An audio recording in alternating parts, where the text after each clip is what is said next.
Jack Welch said, good business leaders create a vision, articulate the vision, passionately own the vision, and relentlessly drive it to completion.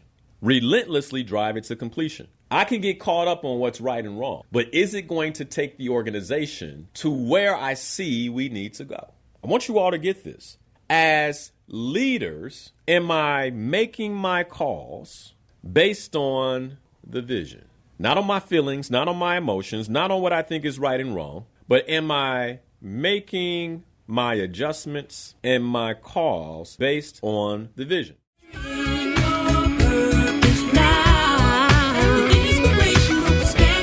Let's slay your goals, let your greatness flow with inspirational perspective.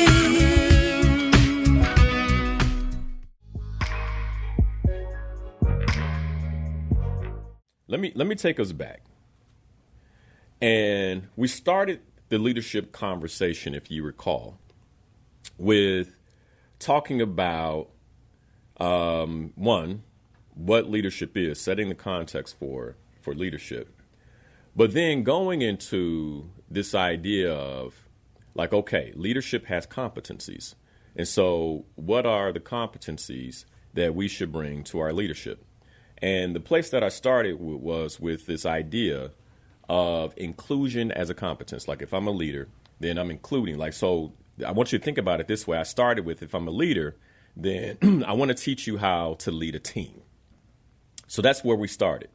Then in order to lead a team with this competence of inclusion, then I also have to have a different level of courage, right? So then we went to courageous leadership. What is courageous leadership? Now, if you have your notes from that, what I want you to do is kind of go back and earmark that page, because today you're going to learn, like, if you're like, well, how do I take on that kind of courage? I find sometimes that I get afraid. Today you're going to learn, like, where that courage is sourced. Okay? Like, what keeps you moving forward with courage despite current circumstance, uncertainty, etc., which we talked about not too long ago. But then we went from this idea of courageous leadership over to then saying, all right, now that I'm a courageous leader, then I must understand the 21st century. So if I'm leading in the 21st century, then what is the context of my leadership today? And so we set the stage for those of us who are leaders, like the time in which we're leading, which is really important. So think about it this way. We talked about leadership competence, which is really leadership ability. Then in order to have that leadership ability, that it takes courage. Then we went from there and say, okay, now that I know that it takes courage, what is the time frame or the context that I'm leading in today? We talked about that. If you missed that one, you want to go back and check those out, right? They're all on YouTube. You can go check them out on youtube.com/Linnell Harris. In fact, we are currently live on YouTube today. So once you go and hit subscribe and put watch later on those videos, then come on over to the live and follow the rest of the conversation. Then, after we talked about the context that we're leading in, we then went on to talk about, okay, and by the way, when I talked about the context that we're leading in, I told a story about Abraham Lincoln. We're going to revisit a bit of that today. All right, that's how I'm going to set the stage and kind of talk about visionary leadership. But then we went into the 6 characteristics of an effective leader. So then I shared more competencies. So we started off with the teaming competency of inclusion. Then I came back and shared the 6 competencies of an effective leader, right? Respectful, leads with integrity, holds people accountable, right? Those 3 by himself, like, those are tough, right? Provides timely feedback. Effective coaching, which is, more so listening than responding, but being a great listener as a leader. So those were a few of the 6 effective. You go back and get the whole thing, but most of the characteristics of an effective leader. And then after we had that conversation around effective leadership, I then took you on this journey of now, if I am working on those competencies as a leader, how do I lead in an environment like the environments that we're leading in today that are full of uncertainty, that are unpredictable? Like, how do I lead? And where we landed was that any leader that can lead well in those environments have vision. That's where we landed. Now, let me tell you something. This is going to be a different type of episode, right? Because we're talking about the advantage of visionary leadership, which means then that I need to teach how to set a vision. So this is two parts. Two parts in that, even if you're a leader, if you're not a leader, like you're not leading people, you have some leadership capacity. I can guarantee you're leading in some aspects, right? It's interesting. I'm part of a mastermind group of leaders, entrepreneurs, CEOs, etc. And I was with them in Florida last week. And the woman who leads this, her assistant is at every meeting, right? And I gave her assistant a book, and I signed it.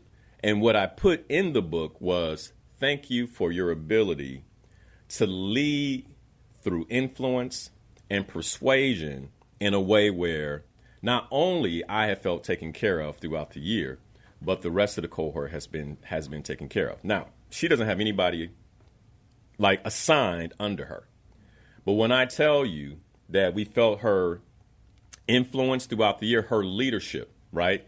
I could be outside the room on a business call because we're all CEOs, right? And she would, she might come out and whisper in my ear, you want to hear what's happening in the room now. Like, so just in case the conversation wasn't like still at a place where I could wrap it up and get in. That's leadership, right? That's influence. And so I was like, thank you for that leadership, right? So even if you're like, I'm not a leader, like this is for you. Now, I'm going to talk today about the advantage of visionary leadership. And vision provides an advantage to anyone that knows how to properly set a vision. Now, here's the other part. Vision is spiritual. And I've been thinking about this because some of you all recall, and it's been on Instagram, a buddy of mine texted me this weekend. He was like, man, are there really only 11% of leaders that are truly effective in their roles, right? And he was like, and then he was kind of sharing like, but you know what? I could believe that. I could actually believe that when I think about it. He's like, I could believe that only 11% of leaders are effective. And so I was thinking about that because this is a brother who, we trade, we'll be reading the Bible and trading things and kind of trying to interpret scripture, et cetera. And I started thinking about that, and I said, only 11% of leaders are effective. Why is it so low? Then it hit me, well, if visionary leadership is where we as leaders get our advantage, and vision is spiritual, then 11% makes sense. 11% makes sense because that 11%, they are receiving a vision that's not theirs about where to go next. Now, I want you to keep this in mind. There are two forces in the world, right? The law of polarity. You have good and you have evil. And you have leaders who are effective because either one, they are getting a vision from the Creator, or two, they are getting a vision from the destroyer. Y'all follow? Okay. And that's where you see effectiveness coming from. Now, I know where I want to get my vision from. I don't, but this is a spiritual matter. And I think it's really important to set the context for that as we go into today's topic. Nature's leadership code. That means that when you like code, that's on purpose. because there is a decoding that is necessary to take your leadership to the next level. The subtitle of the book is Unlocking the Secrets of Instinctive Authority, the leadership that has already been put inside of you, unlocking those secrets so that you can lead in alignment with your purpose, instinctively in alignment with who you were created to be. And we've been using God's creation, the creation of Yahweh, the Most High, to then look at how they lead instinctively, effectively across all these different parts of the animal kingdom, right? So we've been using that. And so observing how the Creator put leadership, instinctive leadership into these animals, and then decoding, I want you to be very clear, and then decoding that so we can learn how we are supposed to lead. Okay. So today, I'm returning to the leadership series with this next critical trait of visionary leadership. Visionary leadership. And the last time we spoke, I talked about navigating uncertainty. And we talked about the reality that uncertainty is now the default setting in business and life. I mean, look at the markets this week. It's funny, man. 2 weeks ago, I was kind of praying like, okay, you get these. I'm getting these indications. I was looking at a few shows that were talking about the markets. I'm like, is something about to happen? And you feel it in your spirit, and then all of a sudden, boom, right? It's like, okay, I need to start paying more attention to my instinct, right? To what I'm being told in my spirit. So we talked about leading in uncertainty. We talked about the importance of adaptability and not just expertise. And we're going to dive into that a lot next week, because I think one of the other things that many of us are falling down on is that we've received these educations that, quote unquote, we believe make us experts. And because we become, quote unquote, experts, then I'm no longer willing to adapt that expertise to the circumstance and situation of the moment, right? Well, this is how it's done. Hey, time changes all. And as it changes all, I must be adaptable. I must be teachable. I must still be learning. And this is why vision is spiritual, because if I'm receiving that unction from the Most High, then I'm like, okay, let me go relearn or unlearn some things so I can lead powerfully. So the other part of this is how leaders must anchor themselves in vision and purpose. It's both things, right? To stay steady when markets shift, technology advances, and expectations are constantly changing. Okay? And then finally, looking at our ability then as leaders to respond, not react, but to respond in alignment with the vision we've been given so that we can gain a competitive advantage. I want you to think about this real quick. And I'm going to tell you, you don't want to get distracted today. I want you to think about something. If vision is spiritual and I have a connection, and via the connection I have to the Most High, I receive a vision. Okay? Do you understand how that now becomes my competitive advantage? My competitive advantage.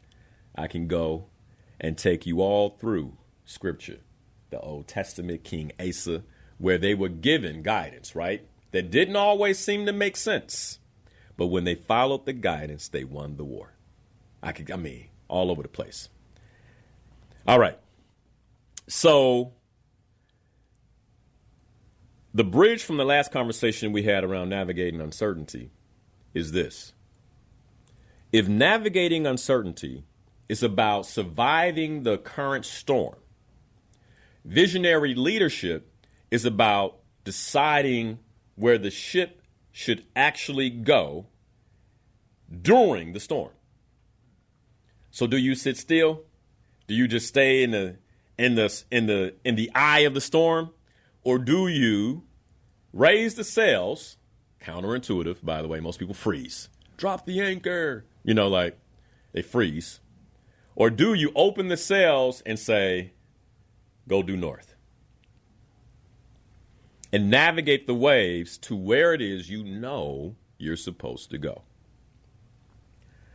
So today, we're going to be shifting from responding to chaos, right? Responding to uncertainty, navigating unpredictability, to actually, in the chaos, creating what's next, creating the future.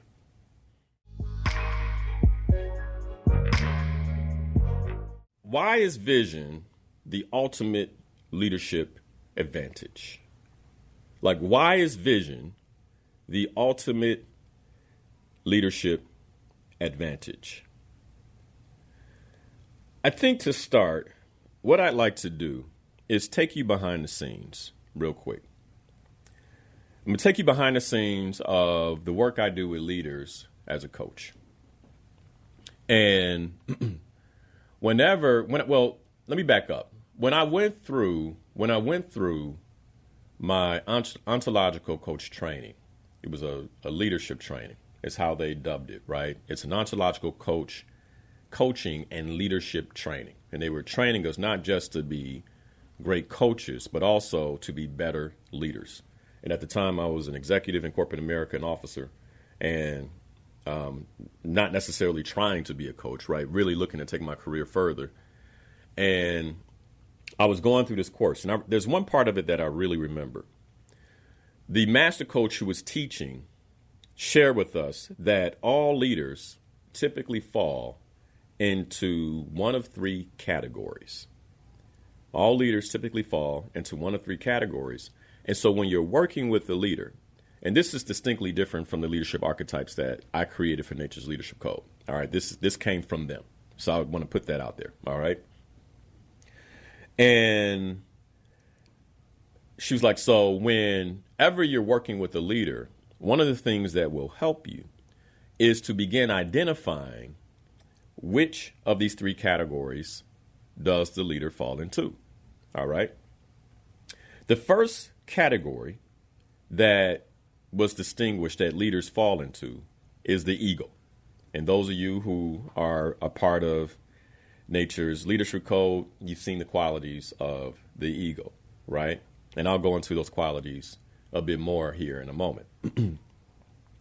The second part that the second category that leaders will fall into when you're assessing them from a coaching perspective, like where is this leader? And I want you to remember that coaching is about transformation. So the idea is, like, where is this leader and where do they intend to be? Who do they want to become, right? Because none of us are stuck. And so the second category of leaders is the turtle. Okay.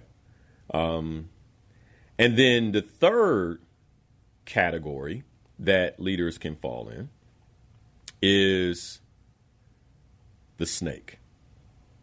Now, at the book signing last week, we had the 6 animal archetypes. And there's always one or two of those archetypes where people are like, I don't want to be that. Like, I don't want to have to be a hyena. I don't want to be a buffalo, whatever it may be. So I know right now, if I were to ask you all that are listening to assess where you are, like which category do you fall into?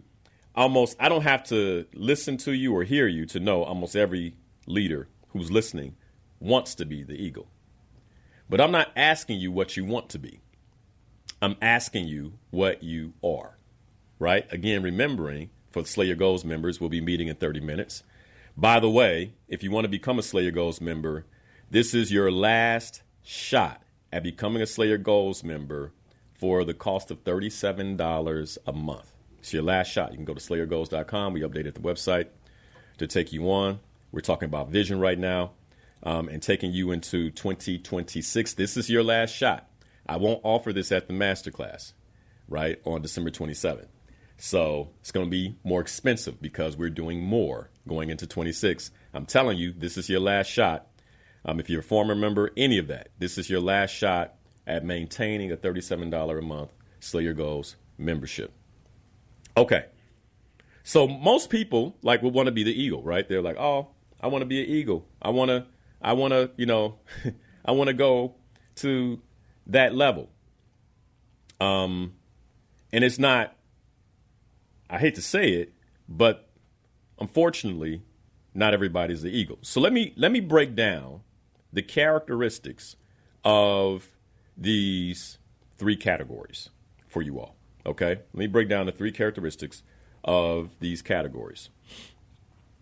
So the ego, as you know from the leadership archetype in Nature's Leadership Code, is a visionary and typically is extremely clear. Extremely clear. In fact, and I think this is the reason why everybody wants to be an eagle, right?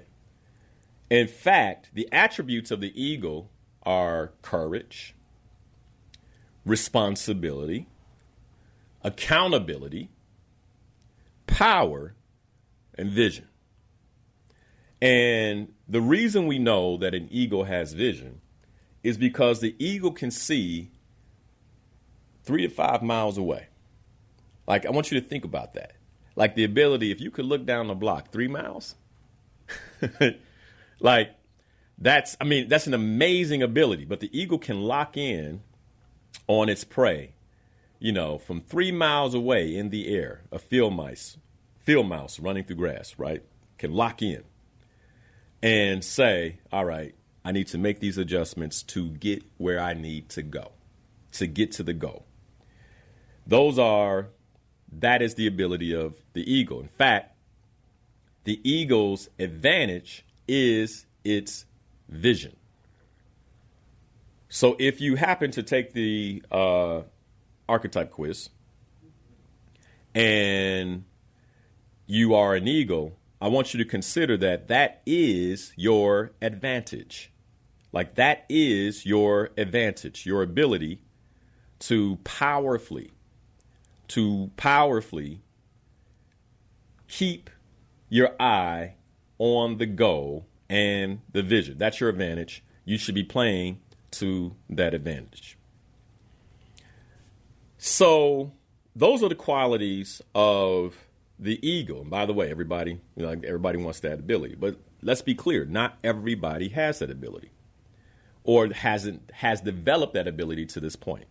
And so whatever you are, wherever you are, then how do we take your abilities to that level? Well, first we need to know exactly where you are. And so let's talk about the turtle and the snake, so we can gain a better idea of, okay, where exactly am I in my leadership journey? Where exactly am I in my leadership journey? So the turtle, it has strengths, by the way, right? The turtle has a different level of patience. And it can focus on the long view. And it's resilient. But the problem with the turtle is it sees the long view. It just takes a long time to get there, sometimes too long. So you know what to do. You're just not taking radical action. And the strength of the turtle is its long-term perspective. Turtles rarely get overwhelmed with emotion, right? And start reacting to things and moving. And the turtle will move with intention, but not move with speed. Okay?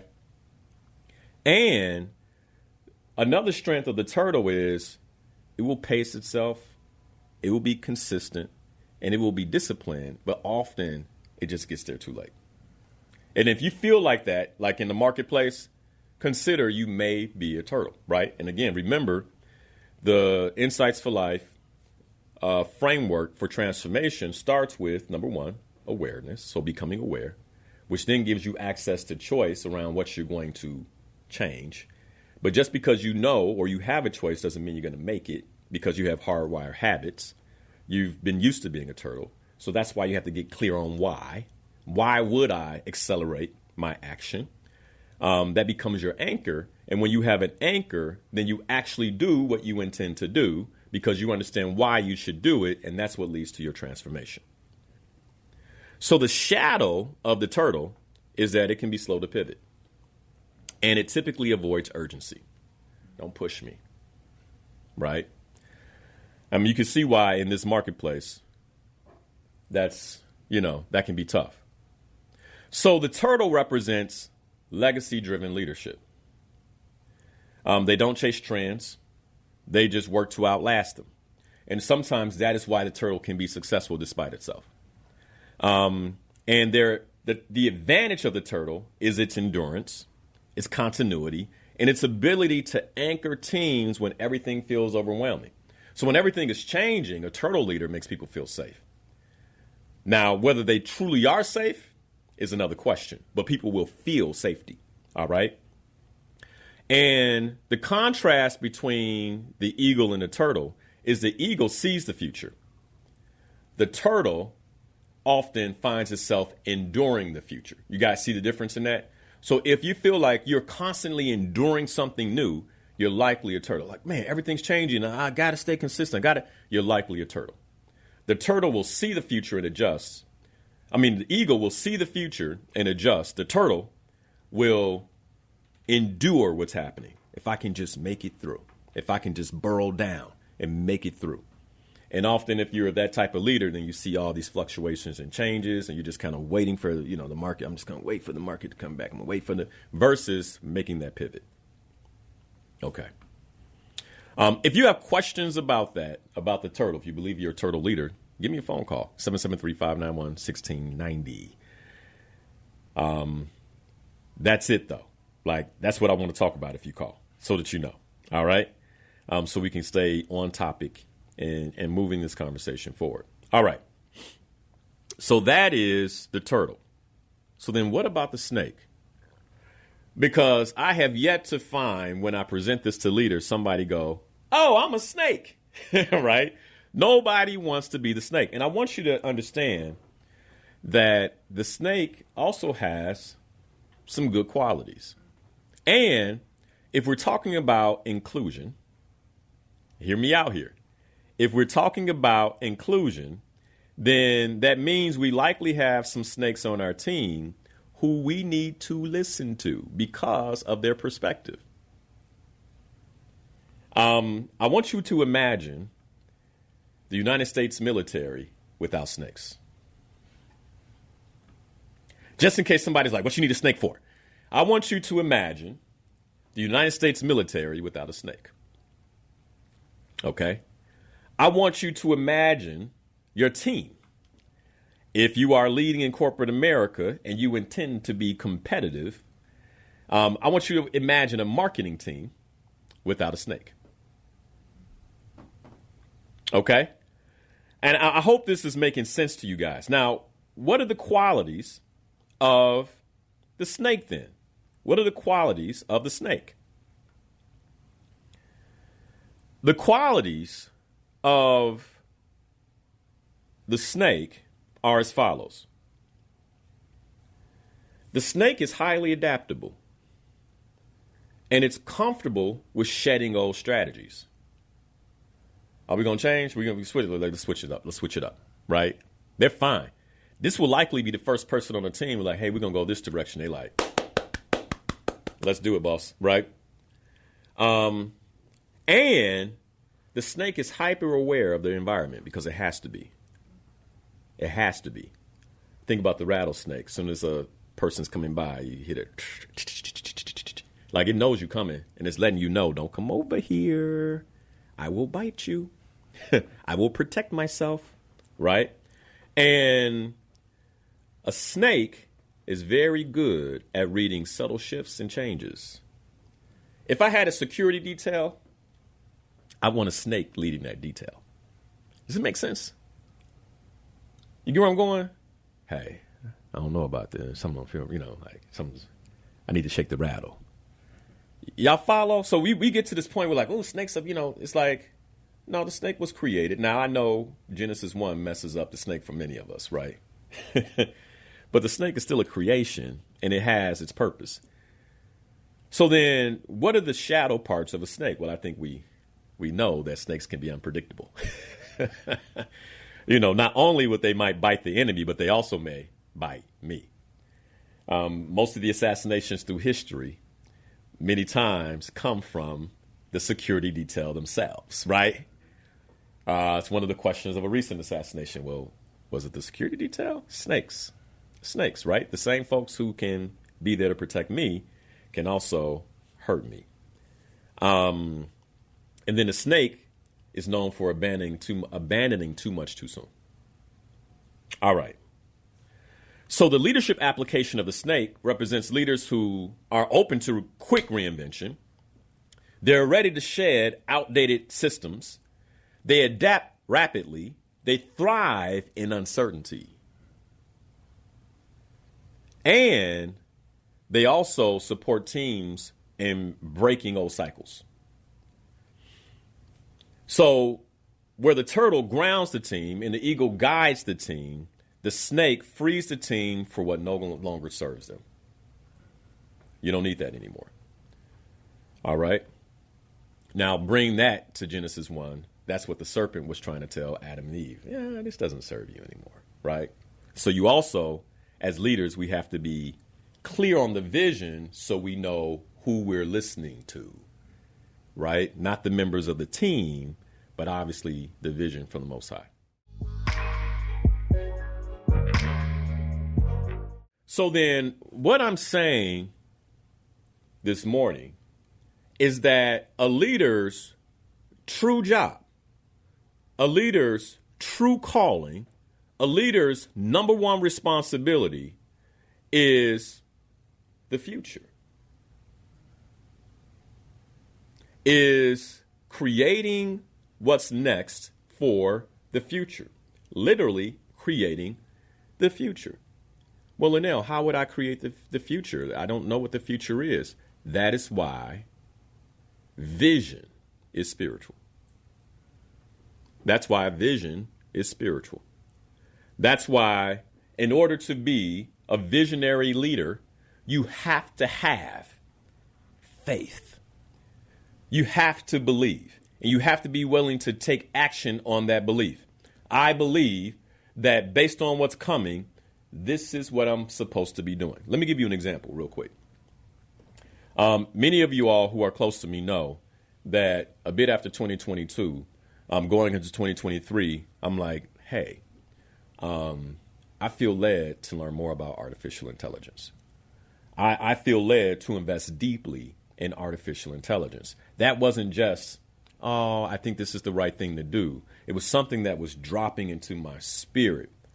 There was a vision I was given. Hey, this is a competency that as a leader, if your job is to navigate the future and create what's next in the future, then you must be learning what the future will bring.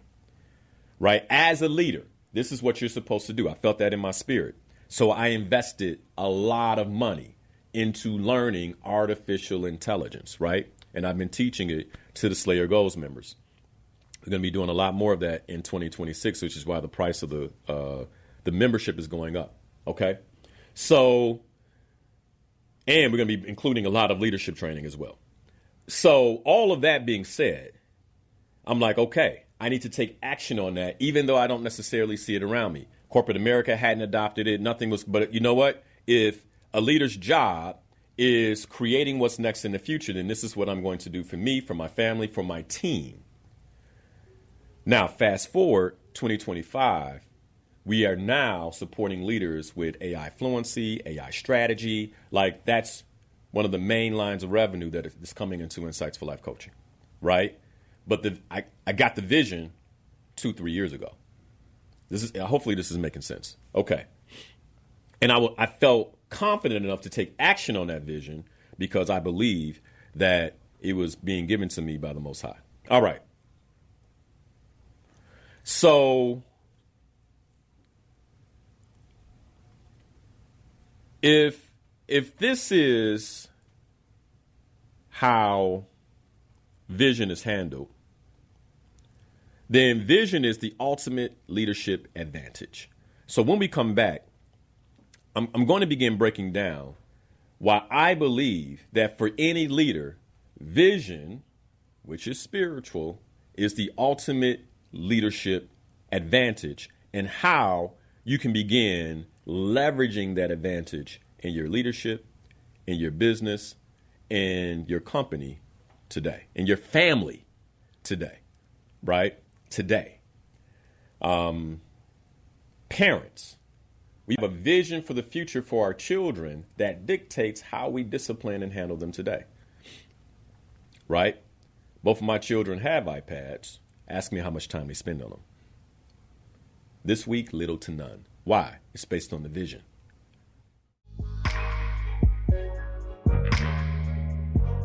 In your paradigm, I guess I would be a snake in the workplace. Okay. Because you have to be hyper aware of everything. Everything is going to be the brother's fault. You deviated from this. You didn't do that. So that causes that hyper accountability causes us to have to shed and reshed. We get new leadership. You work in these departments. You get a new boss. You got to manage up. You got to manage down. You got to manage left. You got to manage right. Right. Yep. So that is your theory and practice. Now, in the tribe, in the village, I'm a turtle, Okay. or even an eagle, right? Because Right. I can lead from the middle or lead from the front. I just need the elders to tell me what to do, so I don't crash out. Got you. Because the turtle, like you said, you're fighting against the future, but the future is inevitable. Today is the future. Enduring the future. You're enduring the future. Yeah, Correct. Right? But the eagle shows you, hey, man, look over there. Right? All of these are, again, African parables that come back as we remember them. No and doubt. you are unlocking that awareness. And that Sister Hicks posted you on Facebook, and she's tapped into this type of awareness, and I am as well. And that's cool that I'm listening to you. So thank you for your message this morning. And I see your pin thing at the bottom. I might join your thing because I need a career coach. Career coaching is important. No doubt. And I've been asking the ancestors for how to tap into that, because it's confidence, man. And like I said, if we want to win in the corporate world, especially being upright and being real men, it's a confidence thing, because it's really 100%. us against the world in that environment. 100%. 100%. Man, Devin, So, thank you for the phone call. Thank you, bro. I do hope you join. Yeah, I'm gonna look into that. I'm gonna peep what you're talking about. Like I said, I what you're saying, I can prove it. So, and I like that. So, Yeah. that's the sign of the visionary. How can I test your vision? And you shouldn't feel an issue with that, Not because at all. I want you you to. created it. Yeah. And all I want to do is support it and That's move right. it forward. That's Yep. it. Yep. So if I ask questions, we should be able to have this discussion, because once you organize it and put it on paper, that's what it's going to be. 100%. And those are the marching orders for the people. Hey, if you're enjoying what you're watching right now, do me a quick favor. I want you to hit the like button and make sure you subscribe to the channel. And don't forget to tap the notification bell so you never miss when we drop new content. Seriously, it means the world that you're here. Thanks for watching, and let's get back to it. Why is vision the ultimate leadership advantage? What I want to do is I want to take you back to the conversation we had around President Abraham Lincoln. I want you to toss out whatever you feel about him, right? Because I know in our community, people feel good and bad, right? And I want us to look at his leadership situation, all right, without those contexts. Like just look at his leadership situation. I want you to imagine that what if, or put it this way, imagine President Lincoln leading the country in the 1860s without a vision.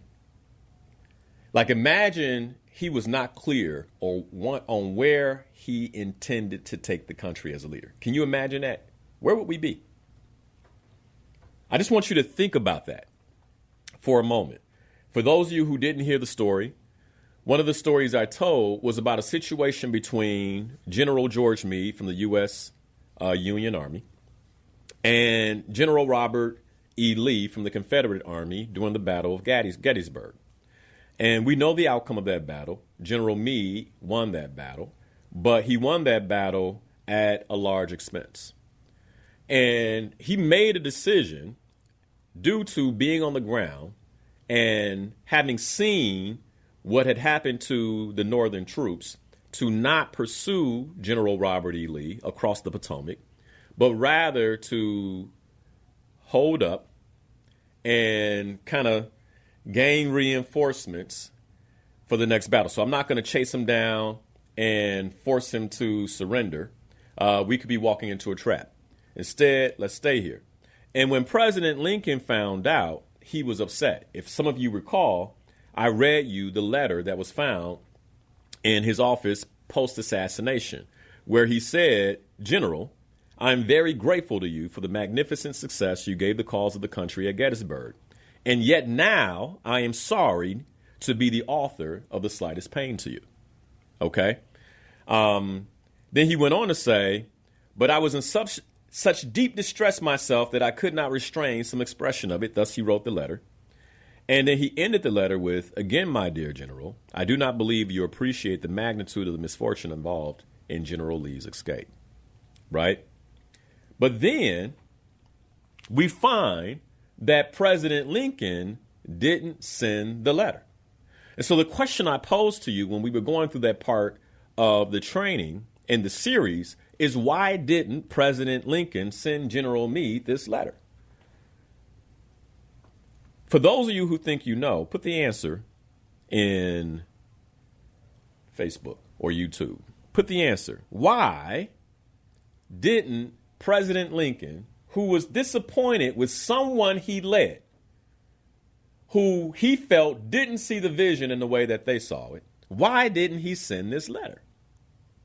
Why didn't he send this letter? Why didn't he discipline them immediately? Here's the thing. There are folks right now, there might be even folks who are working for me who are like, I'm getting away with something. He ain't said nothing. And it's like, the reason I haven't said anything, or the reason I haven't addressed it, is not because I don't see it.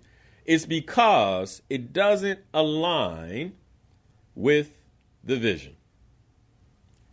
I can get caught up on what's right and wrong. But is it going to take the organization to where I see we need to go? I want you all to get this. As leaders, am I making my calls based on the vision? Not on my feelings, not on my emotions, not on what I think is right and wrong, but am I making my adjustments and my calls based on the vision? One CEO that we often celebrate based on his vision is Jack Welch. And Jack Welch said, good business leaders create a vision, articulate the vision, passionately own the vision, and relentlessly drive it to completion. Relentlessly drive it to completion. Good business leaders create a vision. And I want you to really, I said vision is spiritual.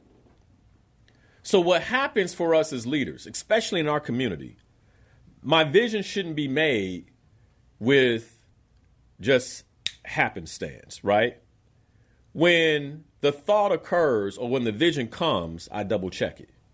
I double check it with Yahweh, the Most High. I double check it in my prayers with Yahushua. And I'm getting a certainty around this is the direction, right? So a good business leader creates a vision in connection. And then once I'm like, okay, this is the vision, I articulate that vision. I passionately own that vision because it's my instruction. And then I relentlessly drive it to completion. relentless action towards completion. Hopefully that's making sense. So that is the role. And when I have a vision like that, now it starts to hit the leadership keys, because people don't follow leaders. They follow a vision. People don't follow leaders. They follow the person that seems to be able to navigate what is coming in the future. I imagine, I've been on the radio for 13 years. If you all saw that I had poor competence with navigating the future, I would have no listeners. Okay?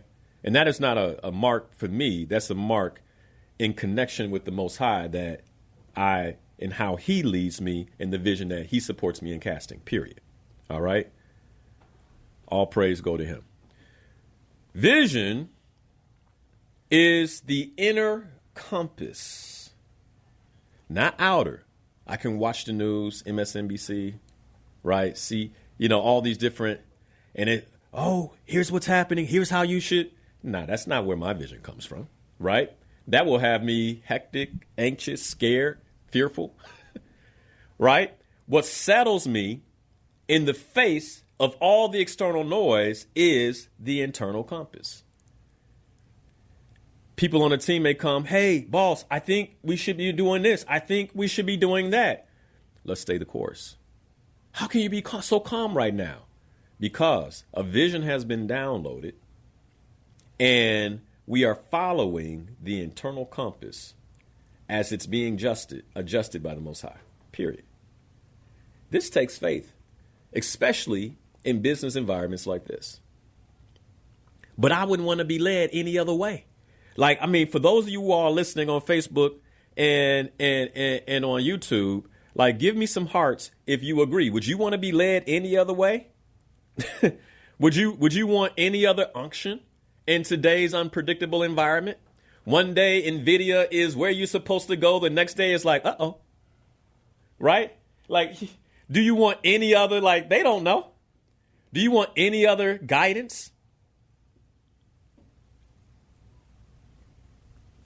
So when it comes to navigating uncertainty, then what I'm sharing with you is that I navigate uncertainty not in the moment, but through the lens of my vision. My actions are taken from the future and not the moment. And so as a leader, I'm not leading in the moment. I'm leading us towards a future. Well, the market crashed last week. And what are we going to do? Move forward based on the vision. Price Pritchett, in his book, The Unfolding, said, sometimes people who feel lost in uncertainty end up finding themselves for the first time in their lives. They discover things in both themselves and their world that otherwise would have never been found. I think for some of us, it's a new level of faith that we need to find. So then, how do effective leaders navigate the uncertainty of the current business environment? The answer doesn't change. Vision. Vision.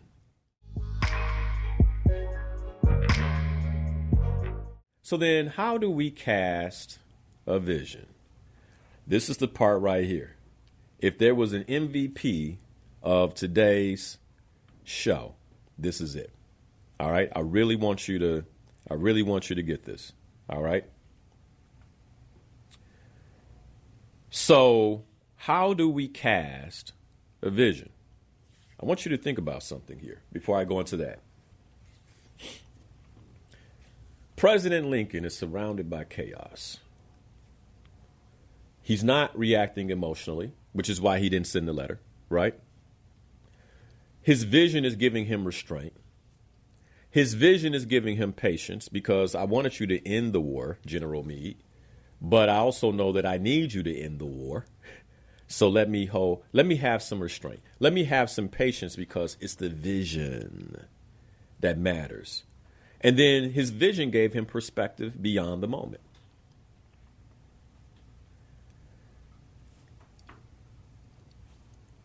Another quote from Price Pritchett is, he says, let your day-to-day tactics be shaped by your long view. Let your day-to-day tactics be shaped by your vision. So then how do we create this type of vision? How do we create this type of vision? How do we create a vision that allows us not to panic when the plot shifts? How do we create a vision that allows us to be anchored in the long view, not the moment? This is what we're working on in Slayer Goals today. I'm excited for us. 9:30 a.m. If you're not a Slayer Goals member and you want a part of this, you can go to SlayerGoals.com and become a member. This is the last chance to get it at $37, you guys. Vision is how we remain flexible with how while committed to the why. Vision enables leaders to remain creative in chaos. Why? Because I'm not focused on the chaos, I'm focused on the vision. And as I can see the chaos around me, but because I'm focused on the vision, I'm like, oh, here's what I should be doing next. Not based on this moment, but based on this moment and where I intend to go. Is this making sense? I hope that it's making sense. So when we set a vision, we start with the end in mind. We start with the end in mind. In Slayer Goals, we're going to be setting a vision for 2026. How do we set a vision for 2026? We start with the end of 2026 in mind. Where do I intend to be at the end of 2026? Where do I intend to be? We did the same thing in 2025. Ask yourself the question, am I where I intended to be? Now that it's November 2025, based on the vision I cast for 2025, am I where I intended to be? Because the answer, if you're in alignment, should be yes. And if it's no, then more than likely you took action as a response to chaos and not alignment with the vision. So then, if I'm starting with the end in mind, right? So as a leader, one of the things I'm working on now is we're going to celebrate as a team 2025. And then after we celebrate as a team, or before we celebrate as a team, I typically cast a vision for the following year, right? So 2026. So as a leader, I am already focused on the end of 2026. I can see it in my mind, right? Because as a leader, not only am I failing myself, but I'm failing my team if I'm thinking about this moment. There are times when my wife and I will have conversations and she'll be like, you didn't see this, baby, look, your job is to navigate this household in the moment. Right? My job is to navigate this household through 2026. So I apologize that I didn't see the clothes in the mudroom. It's not because I don't care, I promise you, right? I just want to make sure that we have water and laundry detergent and all the things that we need come this time 2026. And that clothes can still wash, right? Like we're on the same team. I promise you. That's my role as the leader. And if you like, I'll go put the clothes in the wash right now. You get where I'm going? So starting with the end in mind. So if I'm starting with the end in mind, the only way for me to get there is understanding where I am now, right? Point A, and then getting crystal clear. I believe this is one of the reasons many leaders are ineffective today, and many of us are not accomplishing our goals because we are not crystal clear. And sometimes we're not crystal clear because we need therapy, we have wounds, we have things that we just can't believe. Whatever the reasons are, we are not crystal clear. And so if you can't get crystal clear, then you owe it to yourself to invest in whatever's necessary for you to become crystal clear. By the way, I know this. I know this because I had to navigate it. There was a time in my life where I couldn't stop procrastinating. There was a time in my life where I could not accomplish a goal. And I couldn't get there until I handled what was in front of me. Oh, I need therapy. Oh, I need healing. Oh, I need coaching. Oh, I need to invest in myself in these areas so then I can gain a clear vision and take myself to the next level. Most folks are trying to take themselves to the next level without doing the work. Because we live in a microwave society. Why can't I have it all right now? I can guarantee you, if you dedicate the next 3 years to whatever it is that you need coming out that third year, whew, you get where I'm going? But most of 3 years, I want to become a millionaire overnight. Then you won't stay a millionaire. I don't want anything I can't sustain. I recall before my wife and I, we moved into a new home. She's like, well, we got money. Why we came? Oh, hey, look. Whenever we make the move, it's a move that we will be able to sustain. Don't make sense just to move, and then end up back where you came from. Honey, my job is to make sure as we move up, we can sustain it. Right?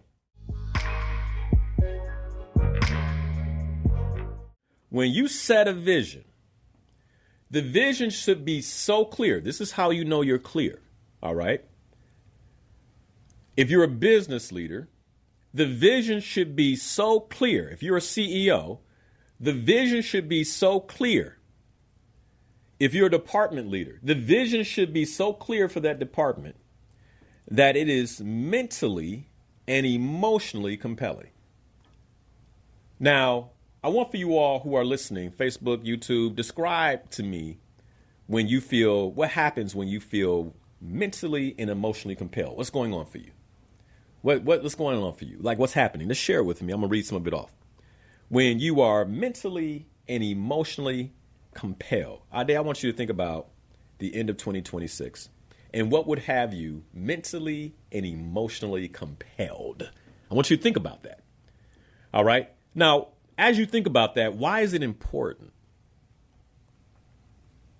Because as you can imagine, as we go into 2026, you're going to get hit with a left. Woo. Your business might get hit with a right. Woo. And if you don't have a vision that is mentally and emotionally compelling, you won't get back up. You won't get back up. I was watching a show recently, Kung Fu Master. Anyone who knows me knows I like martial arts. And there's a guy who was fighting someone. He was a superior fighter. This guy was maybe matched him a bit, but he had this guy through the middle of the match. But he wasn't fighting for a cause. He wasn't fighting for a vision. And the fighter he was fighting for love. He was fighting for a vision, and he just kept getting up. And the last time he got up, he didn't expect him to, and he didn't have anything left, and he ended up losing the fight. And this is the start of the show. He ends up losing the fight, and he almost gets killed. And as he's being nursed back to life, the woman who's nursing him says, "You have to stop fighting for things that you don't believe in. You can't win fights." I want y'all to hear this. You can't win fights when they're not backed by vision. When you're not mentally and emotionally compelled. Linnell, why do circumstances and situations keep knocking me out? Because they're not backed by vision. You don't have anything that is going to cause you to push no matter what, create no matter what. Nature's Leadership Code. This book is the result of getting hit with a left and a right and maintaining the vision. Right? The marketplace was soft. CEOs weren't calling. Phone calls aren't coming in. What action do we take? Man, this quarter, we didn't make the revenue go. Like, we're being counted out. 1, 2, get up, do something else. Right? A vision that is so clear that it compels you. Let me see what people put in the comments here. that it compels you. Someone put that if I have a vision that is emotionally and mentally compelling, I'm excited. So even when I get hit, I'm still excited for what I see in my mind's eye for the end of the year, right? So I'm creating from that place. Oh, I thought it was going to go this way, but now I have to do something different and create it that way. And I'm still excited about it. Oh, okay, this is the angle. This is the way, right?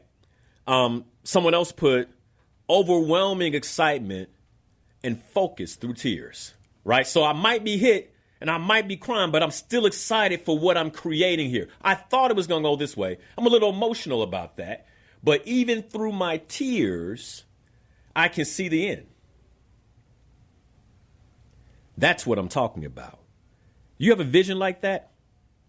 Do you have a vision like that?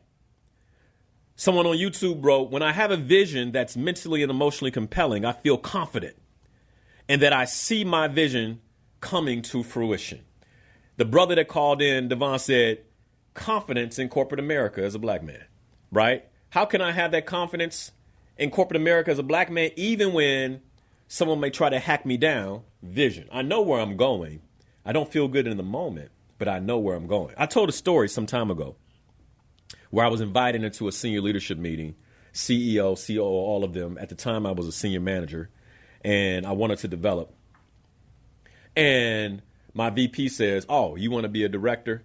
Come in and present these numbers. I wasn't ready. I didn't know she was going to have me. And I go in there, and I'm holding the paper, and my hand is shaking. It's shaking so much I can't read the numbers on the paper, and I can't get my words out. And she has to eventually take the paper from me and read it herself. I failed. This was my opportunity. I failed. Young black man can't read the numbers off the paper. How will I ever be a director? I failed. I got hit with an uppercut, but I had a vision. The vision had me do something that was irrational. I went back to her and said, I have to go back. Because if I'm to fulfill the vision of going to the next level, that can't be what they remember. I have to get back in the trenches. I have to go back. I have to repaint the picture of how they see me as a leader. Hopefully this is landing. Vision.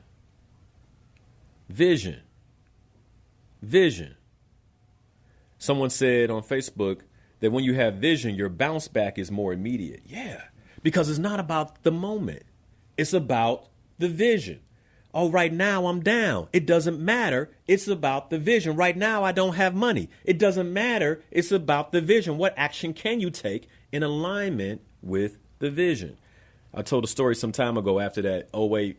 It wasn't 08. It was bought a building in 07, ran out of money. I didn't have, and when I say no money, I had no money. I remember falling on my knees in that building, said, I don't know what else to do. The vision was a rehabbed home. I don't know what else to do. I remember the creator saying to me, well, you didn't pull the nails out of the studs in the walls. I got up, I pulled the nails out of the studs in the wall. After I did that, I got a phone call. Hey, found some guys that can do the drywall for you in a low. I said, when I get paid, I can pay them. Can they come through Friday when I get paid? He said, yeah, as long as they don't have to do anything. All the nails need to be out the studs. Done. I hope y'all getting this. So the vision should be clear. So clear, it is mentally and emotionally compelling. Why is that important? Because the most important thing is I know where I'm going while I'm flexible with how I get there. The problem with some of us, when the how gets knocked down, we give up. But if I'm clear on where I'm going, it doesn't matter how I get there.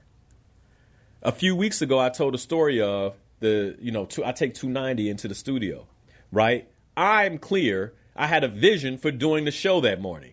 the expressway gets down, I don't go, oh no, I guess I'm not going to the radio station this morning, right? I'm clear on where I'm going while being flexible on how I get there. Well, I guess I got to take the street. Well, that's annoying. I didn't want to go this way, but I'm going to get where I intend to go. So then, one of the things I see often with leaders who are casting a vision is as soon as they cast a vision, they go, wow, I can see it. It excites me. But Linnell, how can I create that? My answer stays the same. Don't worry about how. Now, this is, again, remember, vision is spiritual. So, if the Creator gave me a vision, he downloads a vision into me, then who do you think he wants to have the glory when the vision is created? Me or him? So if I know how to do it, then how does he get the glory? See, we want it easy, but even in my own life, when I look at my life, I can't take credit for my life because this is not how I would have done it. I have to say, to God be all the glory. Because there is no way Linnell Harris would have done it this way. So you can't be tied into the how. The Creator is going to say, no, that's not how we're going to do this. So stop worrying about how. Now, somebody's saying, well, that's fine and all, Linnell, but I'm agnostic and how does that support me? Well, I've always said that if you want me to support you as your coach, then you're going to have to believe in the Creator in some capacity. But just in case you don't and you came here, let me tie it in with some humanistic theology. All right? Because even then, they're saying the same thing. Dr. Maxwell Maltz in the book Psycho-Cybernetics, this is what he wrote. He said, the means by which your success mechanism works often takes care of itself and does so effortlessly when you supply the vision to your brain. So hold on, they're saying exactly the same thing, just a different way. He then goes on to say the precise action steps will come to you without stress, tension, or worry. Underline that one, or worry. Some of us, we go to sleep worrying. Guess what? The action steps won't come to you then. You got to get to a point where you can get out the bed and get on your knees and say, remove this worry, because what I'm worried about when I don't know how to do it. Help me keep my mind clearly set on the vision. And then go to sleep thinking about the vision, not worrying about how. Without worry about how you're going to accomplish the result you seek, the vision you seek. He then goes on to say, many people make the mistake. By the way, there's no mention of Yahweh. There's no mention of Yahushua. There's no mention. He just talks about the success mechanism that we have as human beings, right? Many people make the mistake of interfering with their success mechanism by demanding a how before a vision is clearly established, before a goal is clearly established. So wait a second. We can look at this through almost every lens. We can look at this through the lens of the Most High. We can look at this through the lens of all of the humanistic self-development training, and it's all the same. Everyone is telling you that when you demand a how, when you're worried about how, you will not create the vision. Dr. Maxwell Maltz then goes on to say, after you formed a mental image, clear mental image of the goal you seek to create, then and only then the how will come to you, not before. Remain calm and relax, and the answers will arrive. That sounds like let go and let God to me. Oh, man. Oh, man. I don't know, man. This is good.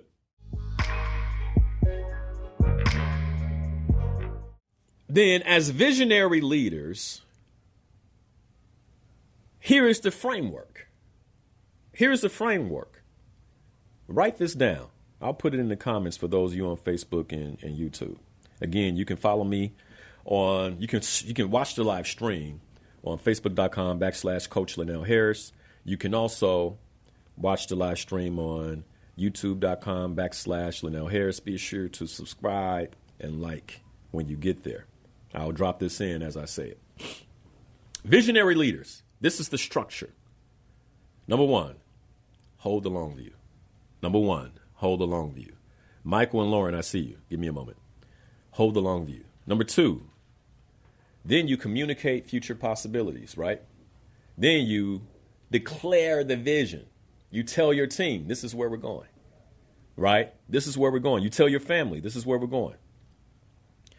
Then it's your job. Remember, I taught inspirational leadership. How do we become inspiring leaders? We have courage, humility, authenticity, vulnerability, and emotional intelligence is how you inspire.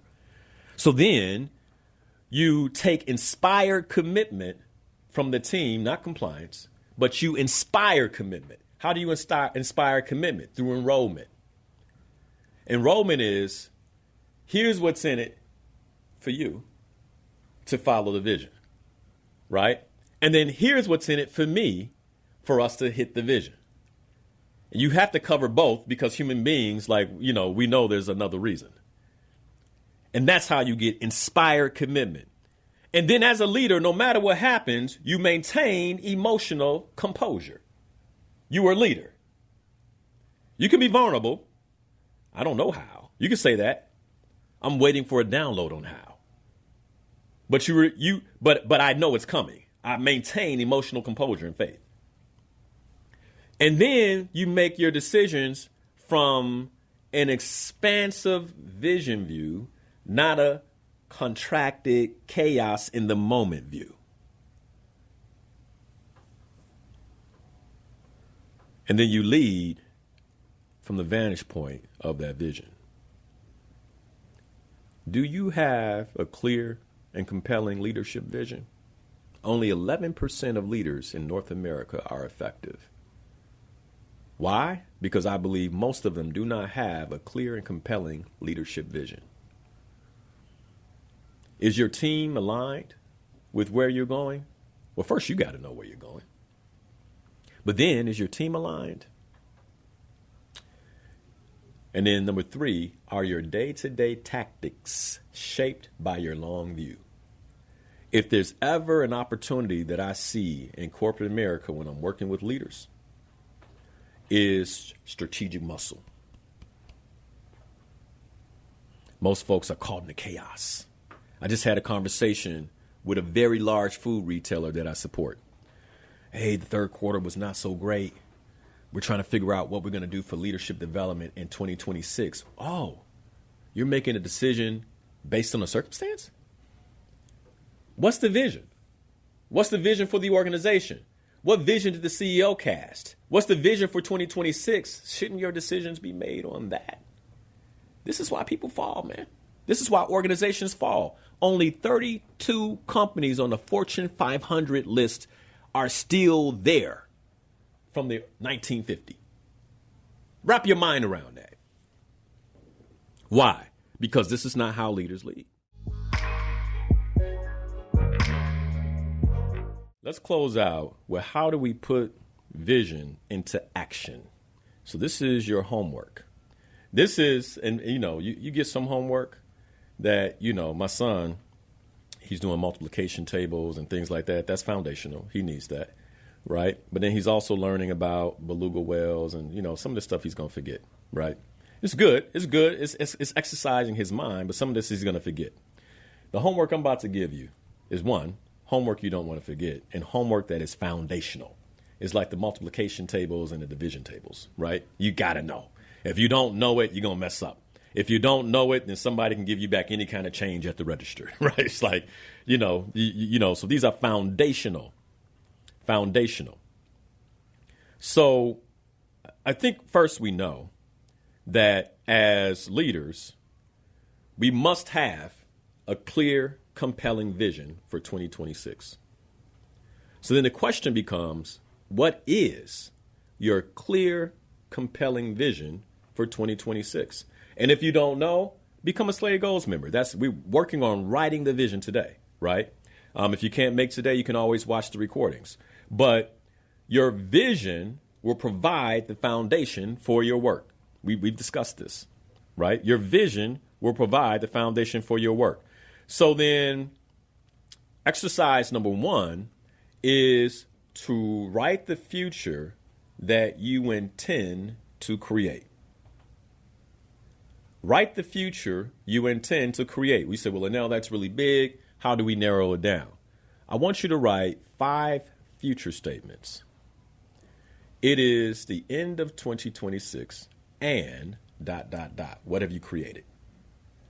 Right? What have you created? What have you created in your business? What have you created in your health? What have you created in your relationships? What have you created in your finances? What have you created spiritually?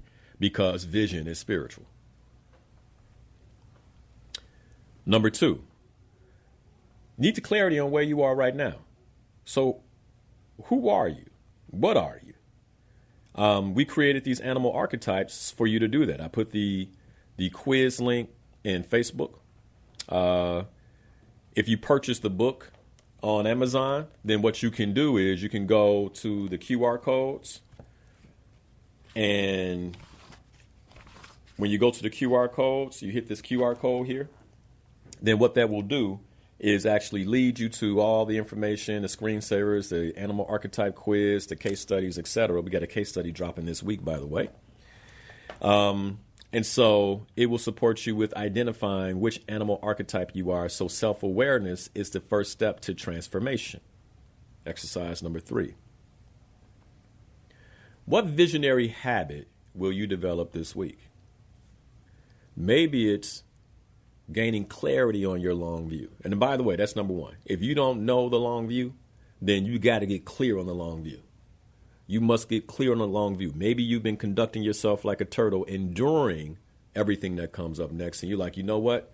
I'm ready to get in front of it. I'm ready to create it. So what is the long view? The second is, the second habit I would have you develop, and my Slayer Goals members know this, like whenever somebody's not hitting the goal, one of the questions I ask is, are you reading your goal and vision every day? I want you to think about it this way if you're a leader. We can take in so much other information. Some of us wake up, first thing we do, turn on MSNBC, CNN, all those things. Maybe you're looking at the weather. Maybe you're looking at the traffic. You say, well, Linnell, that's important. It's not as important as your vision. There are days I walk out, I don't know what the traffic is. I don't know what the weather is. You know what I'm clear on? My vision. My vision. My vision. I've gotten to a point now where I've shared my vision in my voice memo. So I can just wake up, brush my teeth. I could put it in my ear and listen. What's the vision? Morning visualization, morning reminder. What game am I playing? How am I reflecting? Then, number 3, this is exercise number 3.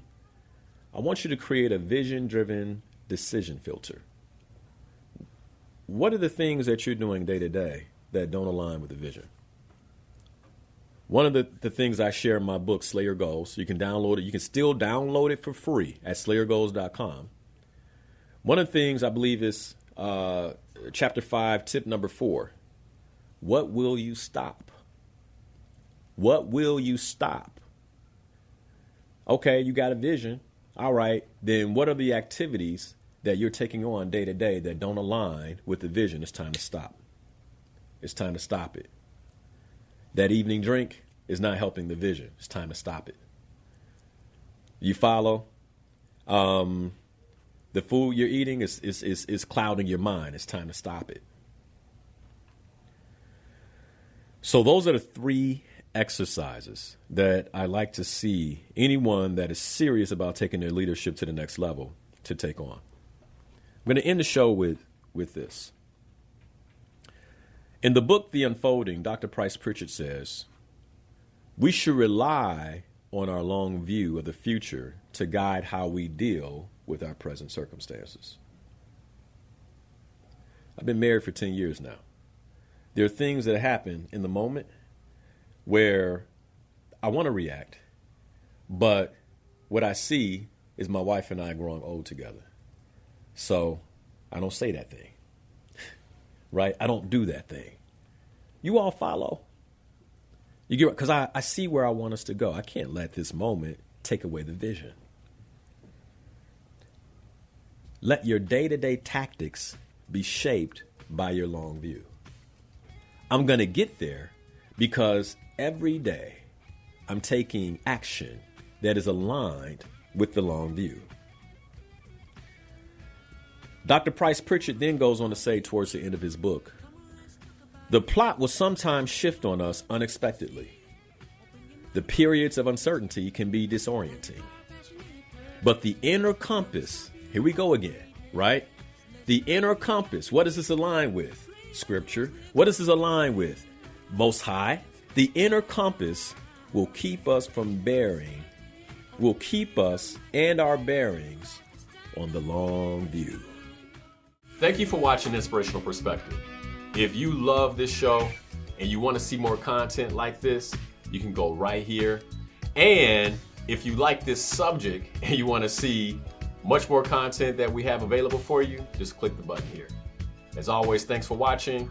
Be sure to watch the show live, 7 a.m. every Sunday morning on WVON Radio, or you can catch it right here on YouTube or Facebook.com/Coach Liddell Harris. Be sure to hit that like button. If you haven't already, be sure to subscribe so we can get more content just like this to you.